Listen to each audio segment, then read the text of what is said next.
മാലാഖയെ പോലെ പാറി പറക്കാൻ എല്ലാ പെൺകുട്ടികൾക്കും ആഗ്രഹമാണല്ലേ.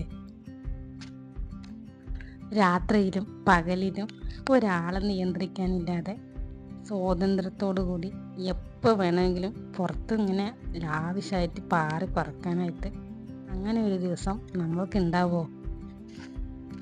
ബാധ്യതയും പ്രശ്നങ്ങളും മറ്റ് ചിന്തകളും എല്ലാം ഒഴിവാക്കിയിട്ട് അങ്ങനെ പാറി നടക്കണം.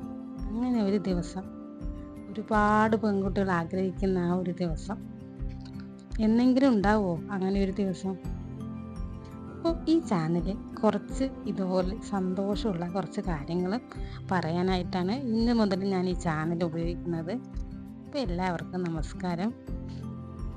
ഒരു വലിയ നെൽപ്പാടം, അതിന് നടുക്ക് ഒരു കുഞ്ഞ ഓടിട്ട വീട്, നിറയെ മുറ്റവും അതിന് നിറച്ച് ചെടികളും, അതിൽ ഒരു സുന്ദരി റോസ് പൂവ് വിരിഞ്ഞ് നിൽക്കണം.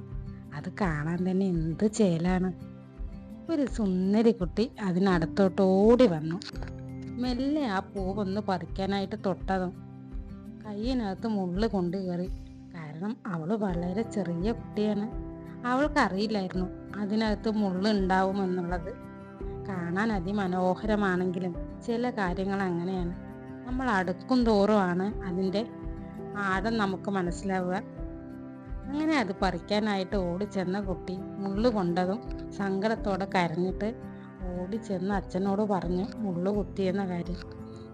അച്ഛൻ അത് കേട്ട് വല്ലാത്ത സങ്കടം തോന്നി. കാരണം ആ കുഞ്ഞ് കയ്യിൽ മുള്ളു കുത്തിയിട്ട് ചോര ഒലിച്ചിറങ്ങുന്നുണ്ടായിരുന്നു. അത് കണ്ടപ്പോൾ ആർക്കാണെങ്കിലും ഒന്ന് നെഞ്ചു പടക്കില്ലേ. അങ്ങനെ അവളെ എടുത്തുകൊണ്ട് ആ റോസ് ചെടിയുടെ അടുത്തോട്ട് ചെന്നിട്ട് ആ റോസ് ചെടിയെ ഒന്ന് വഴക്ക് പറഞ്ഞപ്പോൾ അവളുടെ മുഖത്തുണ്ടായ ആ ചിരി, അത് കാണാനൊരു സന്തോഷം തന്നെയായിരുന്നു. അച്ഛന് ആ കൊച്ചു സുന്ദരിയുടെ പേര് അമ്മു എന്നായിരുന്നു. അച്ഛൻ്റെയും അമ്മയുടെയും കണ്ണിലുണ്ണിയാണവൾ. അച്ഛൻ്റെ രാജകുമാരി, അമ്മയുടെ മാലാഖ, സുന്ദരിയായ അമ്മുക്കുട്ടി. അങ്ങനെ വർഷങ്ങൾ കഴിഞ്ഞു. അവൾ ഇന്ന് വലിയ കുട്ടിയായിരിക്കുന്നു. സ്വന്തമായിട്ട് എല്ലാം ചെയ്യാനുള്ള കഴിവുണ്ടെന്ന് അവൾക്ക്. സ്വാതന്ത്ര്യത്തോടുകൂടി പാറി പറന്ന് നടക്കാൻ അറിയാം അവൾക്ക്. രാത്രിയെന്നോ പകലെന്നോ നിയന്ത്രിക്കാൻ ആരും ഇല്ലാതെ സ്വാതന്ത്ര്യത്തോടെ പറന്ന് നടക്കാനിന്ന്. അവളുടെ അച്ഛനാണെങ്കിൽ കൂലിപ്പണി ചെയ്തിട്ട് ആവശ്യത്തിന് പൈസ അവൾക്ക് കൊടുക്കാറുണ്ടായിരുന്നു. എന്ത് വേണേലും വാങ്ങിക്കാനുള്ള സ്വാതന്ത്ര്യം. മകൾ ഒരിക്കലും തെറ്റായ രീതിക്ക് പോവില്ല എന്ന അച്ഛൻ്റെ ഉറപ്പ്. അങ്ങനെ എല്ലാം കൊണ്ടും അവൾക്ക് ആ കൊച്ചു വീട് ഒരു സ്വർഗമായിരുന്നു. എപ്പോഴോ ഒരു ദിവസം അവൾക്ക് തോന്നിയ ഒരു കൗതുകം. ഓടിച്ചെന്ന് ഒരു വീടിൻ്റെ ഫ്രണ്ടിൽ നിന്നു. ഒരു വലിയ വീട്, കൊട്ടാരം പോലെ വലിയൊരു വീട്. നന്നായിട്ട് പഠിച്ച് വലുതാകുമ്പം ഇതുപോലൊരു വലിയ വീട്ടിൽ എൻ്റെ അച്ഛനെയും അമ്മയെയും അവിടെ താമസിപ്പിക്കണം.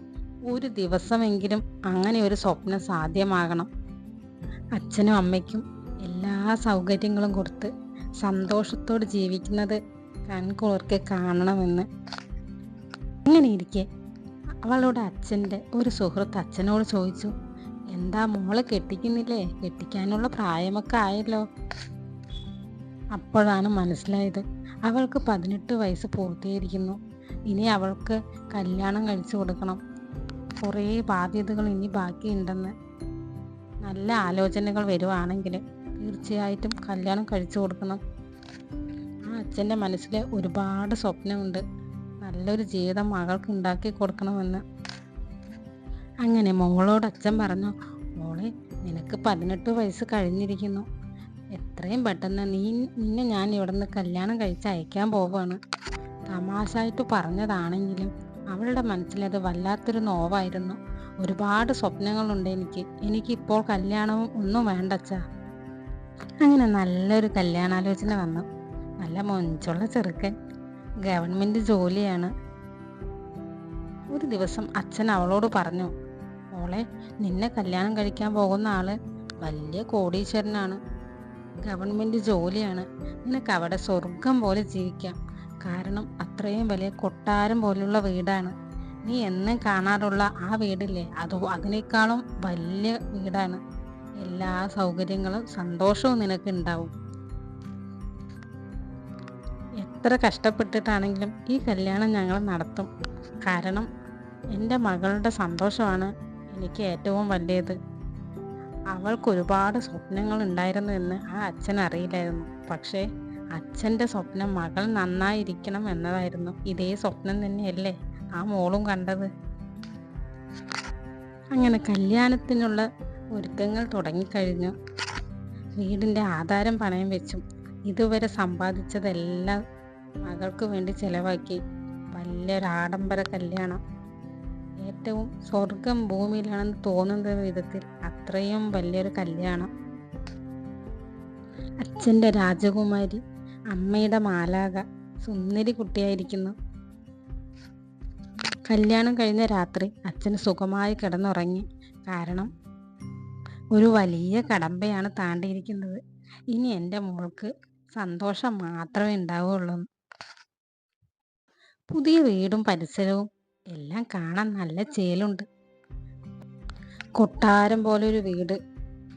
തൻ്റെ വീട്ടിലെ പോലെ ചെറിയ ചെറിയ റൂമുകളൊന്നും അല്ല, വലിയ റൂം, നല്ല വലിയ കട്ടില്, നല്ല കിടക്കാൻ നല്ല സുഖമുള്ളൊരു ബെഡ്.